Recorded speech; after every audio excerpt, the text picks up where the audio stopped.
Now that we know a relationship between the quantity mole and also between moles and grams, we are ready to use moles in our calculations. So we'll be considering the fact that 1 mole of carbon or any element is the same as 6.022 times 10 to the 23rd of that element's atoms. We can also consider the fact that the mass on the periodic table is the mass for 1 mole of any element. These two facts are going to help us in our calculations. The first example that we're going to consider is about a silicon chip. Silicon chips are used in integrated circuit boards, and you probably have a few in your cell phone or your laptop, and they're very light. A silicon chip has a mass of 9.63 times 10 to the negative third grams. So we want to know how many moles of silicon are present in this silicon chip, and also we would like to know how many atoms of silicon are present. You may have started to identify that this is just a glorified factor label problem. We want to take grams, one type of unit, to moles, another type of unit, and then to atoms, which is another type of unit. And the way we can do this is through using conversion factors that involve the mole. As with any factor label problem, we're going to start by identifying the target. So they ask us to find how many moles of silicon are there. That's our first target, target 1. And then they ask us how many atoms of silicon are present. That's target 2. We need moles and we need atoms. The next step is to find out what we know. What information do they give us, and what conversion factors can we identify that we need to solve the problem? They tell us that the silicon chip is 9.63 times 10 to the negative third grams. This number is our starting point. We want to find out how many moles are in that many grams. The last thing we need to be able to set up our cancellation line is we need some conversion factors. So we'll write them up at the top of the page. Conversion factors that we will need are from grams to moles, and then we'll need a relationship between moles and atoms. So if we think back, we remember that the mass in grams given on the periodic table is the same as 1 mole of a substance. Therefore, the mass provided for silicon on the periodic table is the same as 1 mole of silicon. This allows us to write that 1 mole of silicon is equal to 28.085 grams of silicon. There's our first conversion factor. Our second conversion factor is that 1 mole of atoms, or indeed any substance, is equal to 6.022 times 10 to the 23rd moles, I beg your pardon, units of that substance. So it's going to be atoms. So if you have 1 mole of atoms, that's the same as saying that you have 6.022 times 10 to the 23rd atoms. That is a lot of atoms. Okay, now that we've established our target and we've established our starting point and conversion factors, we're ready to set up a cancellation line. We can start with target 1. The first thing we need to do is write down our starting point, 9.63 times 10 to the negative 3 grams of silicon. As we move forward in this unit and into stoichiometry, it's going to be really important that we notate what element we're talking about in the problem So I'm going to insist that you write both units and the identity of the substance, whether it's a molecule or a compound or an element, into your cancellation line, because it's going to keep us from becoming confused at a later time. So there's our starting point, and we can also say that we know we want our ending units to be in moles because we're dealing with target 1.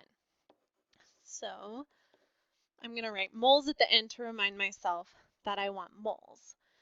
If I simply look at these units, I can see that I'm going to have grams on the bottom for grams of silicon to cancel out.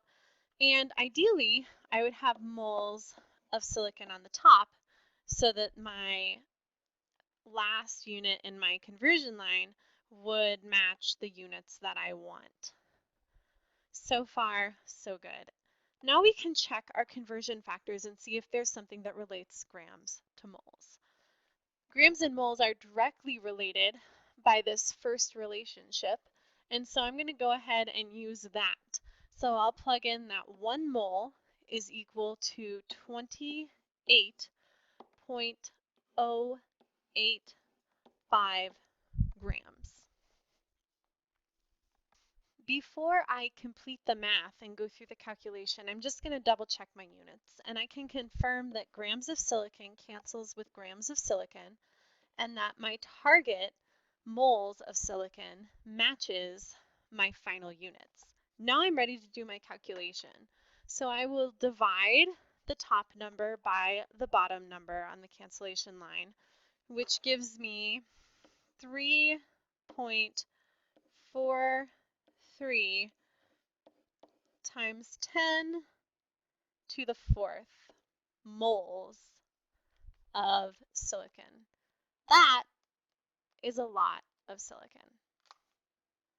All right, so we are finished with target 1, and we can move on to target 2. How many atoms of silicon are present?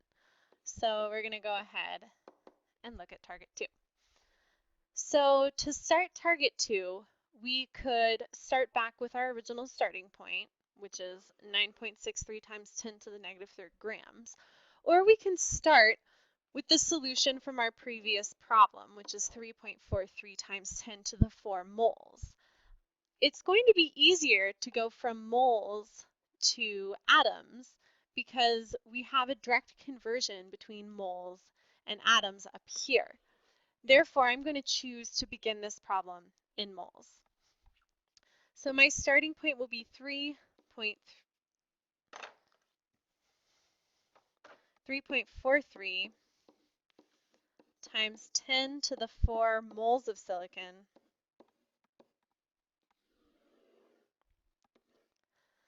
and my target is atoms. If I want to get rid of moles, I'm going to have to write moles on the bottom. And then I know that my mole of silicon needs to turn into atoms of silicon, so I'll have atoms on the top. Now I can go back and check in with my conversion factor and see that if I have 1 mole, I have 6.022 times 10 to the 23rd atoms of silicon on top. Now we can simply check our units and then multiply to find our answer. So we confirm moles of silicon cancels with moles of silicon. We have atoms of silicon as our target, and now we can multiply 3.4 times 10 to the 4th by 6.022 times 10 to the 23rd. It's important that when you are using scientific notation in your calculator that you close the parentheses before and after each number. If you multiply those together, you get 2.06 times 10 to the 20th atoms. That's a lot of atoms, but when we think about the fact that atoms are really super teeny tiny, it kind of makes sense. That is the conclusion of the first example problem. I encourage you to practice doing this calculation on your calculator to make sure that you can put in the same numbers that I did and get the same numbers back out.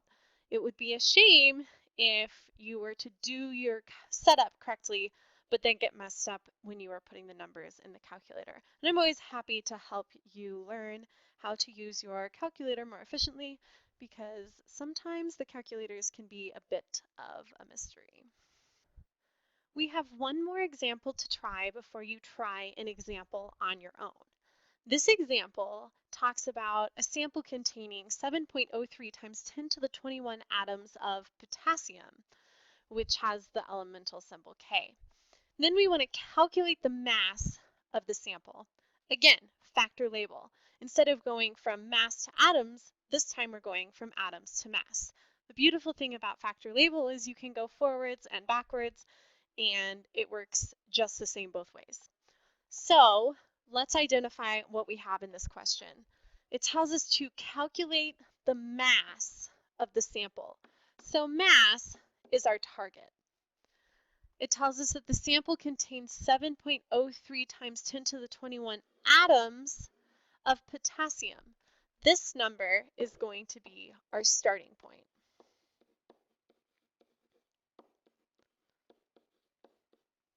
Now that we know our target and our starting point, all that's missing is our conversion factors. We're going to use the same type of conversion factors we used in the previous problem.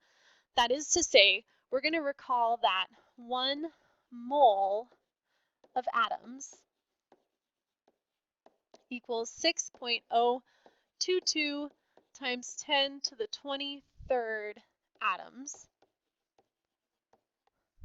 And we're also going to recall that we can find out how many grams are in 1 mole of potassium by looking at the periodic table. So 1 mole of potassium is equal to 39.09 grams of potassium.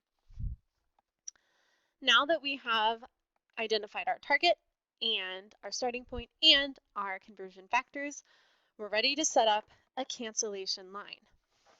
So the cancellation line will begin with 7.03 times 10 to the 21st power. That is our starting point. And of course, that's in atoms of potassium. Now, I need to think about what my ultimate goal is.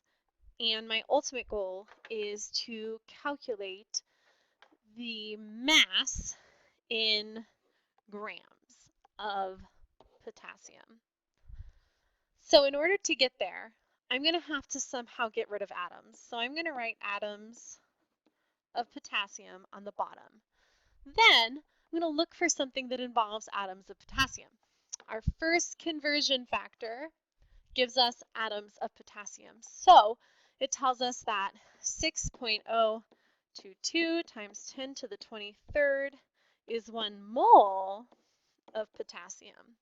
But we want grams, so we have to keep going. We don't want moles anymore, so we'll put moles of potassium on the bottom. And we can see from our second conversion factor that 1 mole of potassium is the same as 39.09 grams of potassium. So I think I'm all set, but I'm going to double check my units first. I have atoms of potassium with atoms of potassium, that cancels. I have moles of potassium canceling with moles of potassium, that works. And I have grams of potassium and grams of potassium as my target and my final units. What I need to do is multiply the top, divide by the bottom, and this gives me 0.46 grams of potassium as my final answer. Try this last problem on your own. We'll go over it together in class. Recall the relationships you know about atoms, moles, and grams while you solve this problem. The answer to this problem is 1.00 times 10 to the 22nd atoms of carbon